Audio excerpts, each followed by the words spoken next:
Pesta Demokrasi yang akan berlangsung pada 14 Februari 2024 mendatang, berbagai spekulasi dan prediksi terkait paslon semakin marak beredar di tengah masyarakat Indonesia, termasuk prediksi dari kalangan peramal dan indigo. Dan dalam kesempatan kali ini, beberapa ahli tersebut secara eksklusif berkesempatan untuk membahas secara gamblang mengenai sosok pemimpin masa depan Indonesia, hingga membongkar sosok yang akan memenangkan putaran Pilpres 2024. Maka, inilah 5 prediksi para ahli terkait pemenang Pilpres 2024, versi Cumi Top 5. Pemilihan Presiden atau Pilpres 2024 diprediksi akan berlangsung 2 putaran, karena diikuti oleh 3 paslon atau pasangan calon.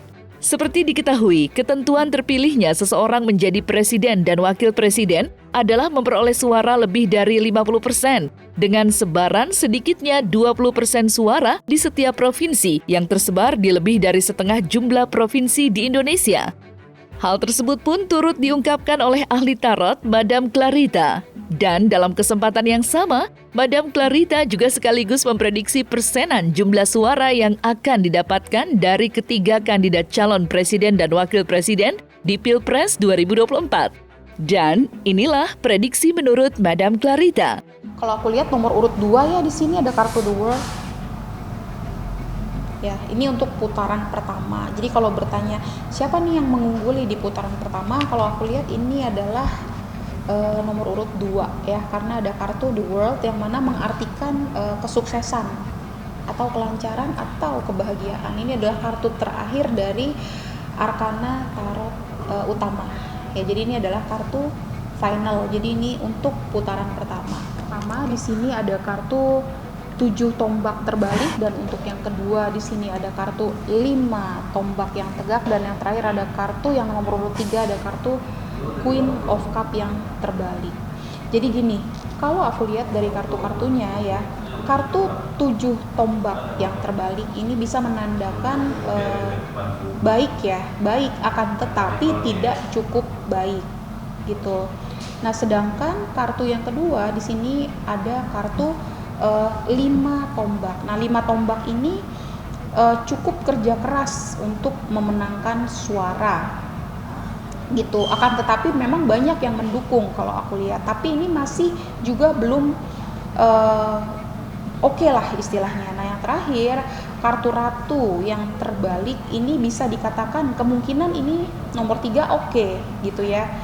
Tapi akan ada sebuah seperti kayak entah ini konflik, entah ini perdebatan sengit, nanti kemungkinan akan ada perhitungan yang selanjutnya sih gitu. Karena ini beda tipis kalau aku lihat gitu, antara nomor 3 dengan yang nomor 2. Kalau yang nomor 1 sebenarnya bagus, ini mereka bertiga ini tidak akan terlalu jauh angkanya nantinya gitu. Selanjutnya perhitungan suara selanjutnya ini kemungkinan besar kalau aku lihat sih antara yang nomor 2 atau nomor 3. Jadi antara calon Pilpres ini yang nomor 2 dan nomor urut 3 ini kemungkinannya akan dilakukan perhitungan yang ketiga, karena bedanya nggak terlalu jauh nanti gitu.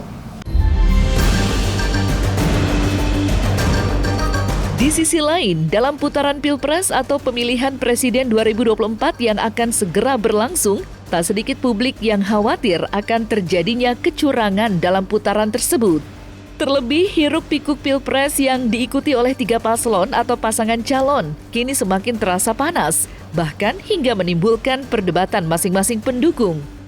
Menanggapi hal tersebut, seorang indigo bernama Bagiono Prabowo mencoba untuk memprediksi kemungkinan kecurangan yang terjadi di Pilpres 2024 mendatang. Lantas, seperti apa kemungkinan kecurangan tersebut bisa terjadi? Ya, kalau kita melihat cuaca iklim politiknya ini, ada kecenderungan terjadinya konflik. Tapi ada alasannya konflik terjadi karena ada berasumsi adanya kecurangan-kecurangan. Nah, kecurangan ini harus diselesaikan dengan meja pengadilan. Artinya ada putusan-putusan hukum yang menguatkan atau mengikat. Nah, ketika dalam proses lama ini, misalnya ada waktu injury time yang sampai 4 jam, 3 jam, ini kan ada peluang-peluang yang dianggap interpretasinya nih, bahwa terjadinya nanti adanya bahasanya gini, gelembung suara lah, entah ada permainan dari elektrol, bisa permainan dari penghitungan dari komputer dan yang lainnya lah ya. Nah, ini hal-hal seperti ini harus kita hindari, harus keterbukaan, transparansi, dan harus sama-sama ketiga paslon ini orang-orang, teman-teman yang memang nanti duduk di yang berhitung itu harus benar-benar konsisten, dan keterbukaan itu penting. Nah, ketika ada keterbukaan, transparansi, masih ada orang-orang yang tidak puas, di sini baru kita harus antisipasi kan itu. Nah, yang paling penting adalah tadi bahwa paslon-paslon ini bukan tidak mungkin, yang kelihatan sekarang kan paslon 01 sama 03 mau sama-sama ya, mau akan terjadi ibaratnya sama-sama berjuang lah ya. Nah, yang 02 sendirian, tapi bukan tidak mungkin ini akan terjadi 03 sama 02 bergabung. Tapi saya melihat bahwa saat ini potensi 01 sama 03 bergabung ada.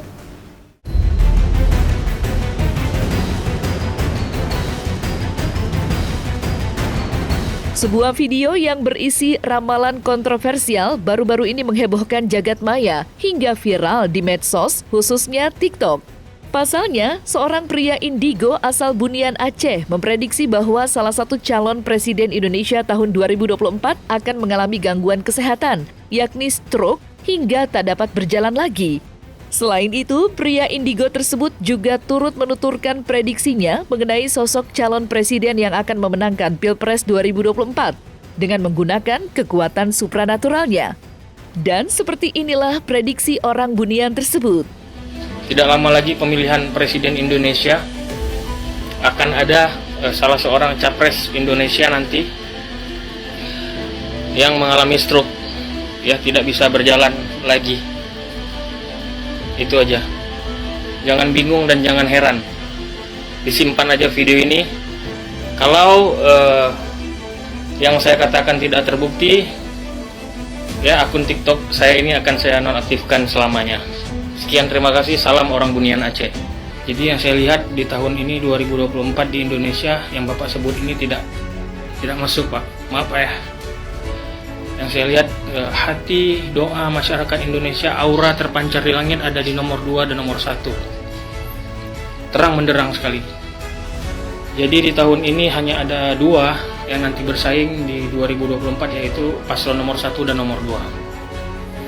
Sekali lagi ingat ya, setiap pemilihan seorang pemimpin negara itu ada campur tangan Tuhan di dalamnya.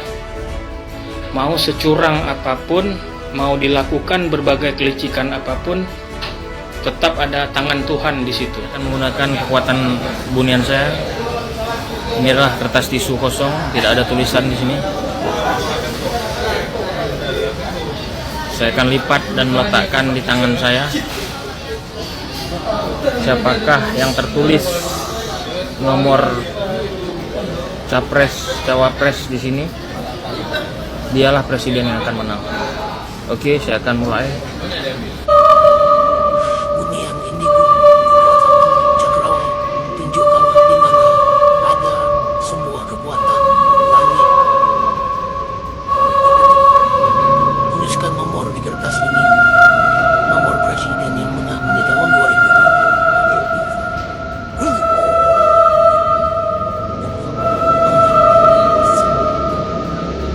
Kita buka bersama.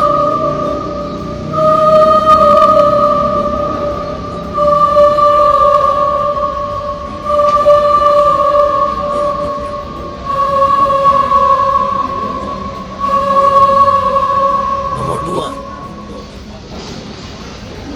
Tahun 2024 ini tidak ada kecurangan. Ini tahun kebenaran. Jadi siapapun yang berbuat curang di tahun ini pasti akan merasakan dampaknya di depan mata dan dipermalukan di seluruh masyarakat. Karena tahun 2024 adalah tahun yang sangat dinanti-nantikan oleh orang Indonesia. Tahun kebangkitan kita. Ada campur tangan Tuhan yang sangat kuat di pemilihan presiden tahun 2024. Jadi siapapun yang berbuat curang pasti akan celaka.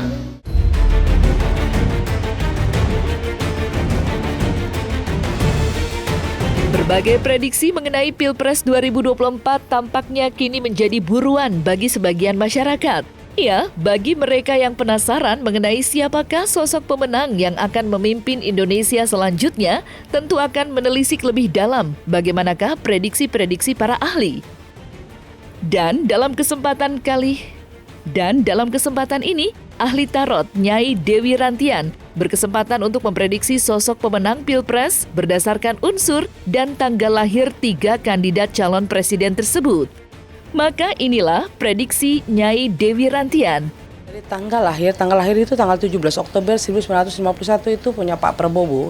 Yang saya lihat tahun ini adalah tahun menguji kesabaran dia. Kayaknya sekarang nih dia lagi mengatur emosi dia, mulai mengatur cara tata bicara dia. Jadi yang saya lihat sih Pak Prabowo sudah mulai mengatur supaya tidak terlalu emosinya dilihat sama masyarakat terlalu menggebu-gebu.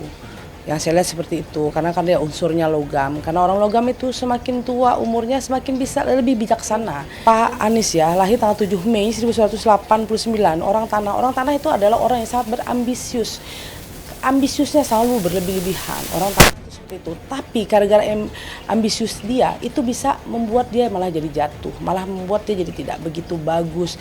Karena kadang-kadang orang tanah itu ambisinya terlalu besar, jadi dia menempuh apapun jalan. Yang penting dia bisa ada rasa simpati orang kepada dia. Seperti itu yang saya lihat. Jadi seperti Pak Ganjar Pranowo ini juga lahir tanggal 28 Oktober 1968, unsur tanah. Jadi dua tanah ini yang saya lihat akan bersekongkol untuk bagaimana caranya supaya ambisi mereka berdua ini bisa jadi satu nanti. Untuk pemilihan umum tahun ini sebenarnya ini sangat panas nanti ya.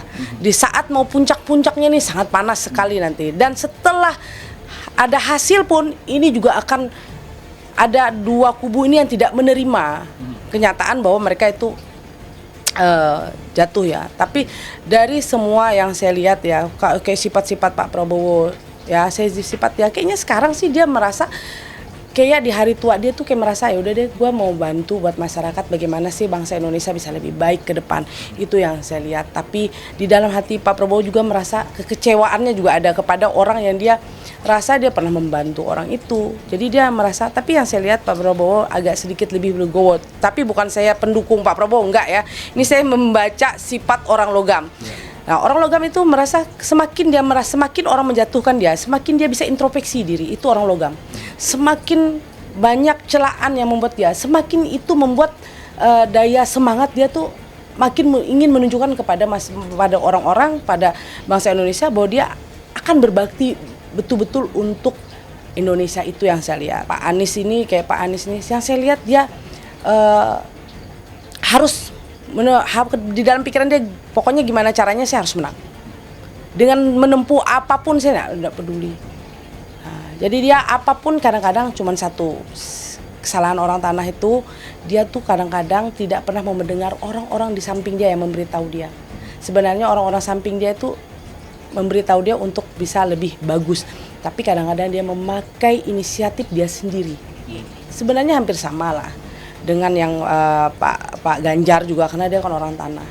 Nah, jadi yang saya lihat akan sangat luar biasa loh pertarungan di 2024 ini.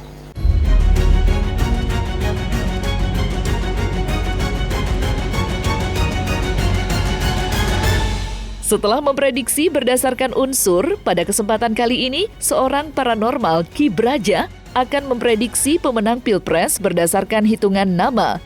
Selain itu, Ki Braja pun turut membacakan sifat atau karakter dari ketiga kandidat calon presiden tersebut berdasarkan weton kelahiran masing-masing paslon. Maka inilah hasil prediksi dan hitungan Ki Braja. Dari segi nama-nama sendiri, kita hitung pertama dari Prabowo Subianto ya.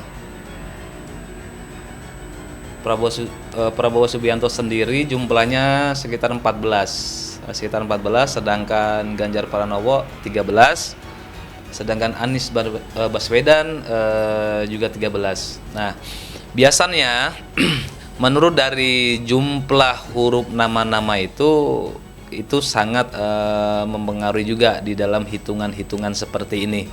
Jadi kita melihatnya dari total jumlah besarnya siapa itu tadi. Nah, dari 3 orang ini begitu saya jumlahkan dari Bapak Prabowo Subianto, dari Pak Ganjar Pranowo, dari Anies Baswedan, itu yang paling tinggi adalah Pak Prabowo Subianto, yaitu jumlahnya ada 14. Hitungan seperti ini, siapa yang paling besar jumlahnya itulah yang biasanya menang seperti itu. Dari tanggal lahir sendiri tadi sudah sempat saya catatkan. Kali ini kita pertama ke Prabowo Subianto ya. Di sini Bapak Prabowo Subianto lahir pada 17 Oktober 1951 dan itu pun jatuh pada weton Rabu Pon. Dan jumlah neptunya itu Rabu itu 6, sedangkan weton Pon itu 7. Berarti 6 tambah 7. Nah, totalnya 13. Lalu kita hitung ke Bapak Ganjar Pranowo. Pak Ganjar Pranowo sedang lahir pada 28 Oktober 1968. Yaitu jatuh wetonnya yaitu Senin Wage. Senin Wage ya. Senin itu 4, sedangkan Wage itu juga 4. Totalnya 8 ya, totalnya 8. Tadi Pak Prabowo totalnya 13, sedangkan sekarang Pak Ganjar itu 8. Dan kita ke calon ketiga yaitu Pak Anies Baswedan. Lahir pada tanggal 7 Mei 1969. Jatuh pada weton Rabu Kliwon. Rabu itu 6, Kliwon itu 8. Kalau di total itu 8 tambah 6 jadi 14.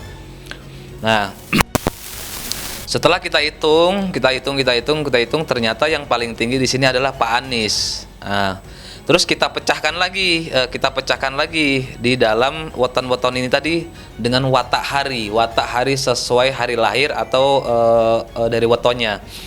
Sedangkan watak dari Kamarokam, kita melihat dari watak Kamarokam ya, itu dari Pak Prabowo sendiri orangnya jatuh pada Mantri Sinaroja.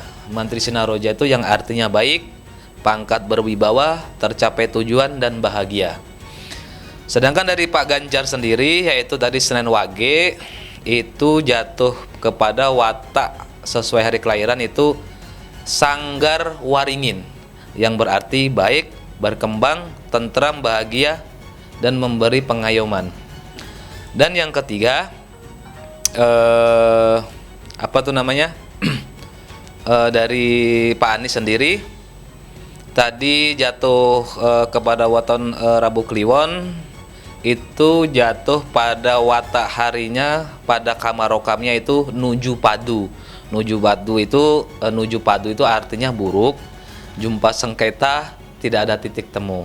Nah, dan ini kata hitungan weton ya, bukan dari saya Prabowo, itu Pak Prabowo menurut kepercayaan Jawa yaitu weton ya, dari hitungan weton itu keadaannya baik dan seseorang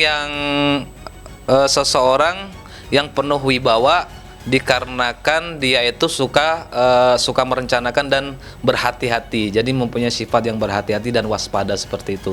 Biasanya kalau orang mempunyai sifat yang waspada dan berhati-hati itu seorang kesatria gitu ya. Itu dari watak sesuai kelahirannya, watak kesatrianya adalah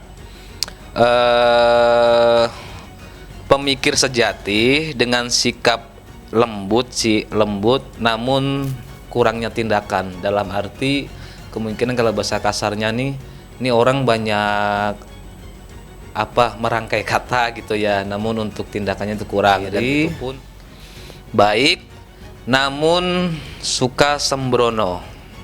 Nah, jadi kita totalkan semua dari weton, dari sifat kesatria, dari Kamarokam tadi, menurut hitungan ini yang lebih kuat ini mengarah kepada 2 orang sih ya, kepada 2 orang, dan 1 orang inilah dari salah satu partai yang warnanya merah ya, yang ada tanduknya itu juga kuat ya. Dan satunya dari partai Garuda ya, partainya gambarnya Garuda entah burung, pokoknya burung. Itu dua kandidat ini sangat kuat sekali.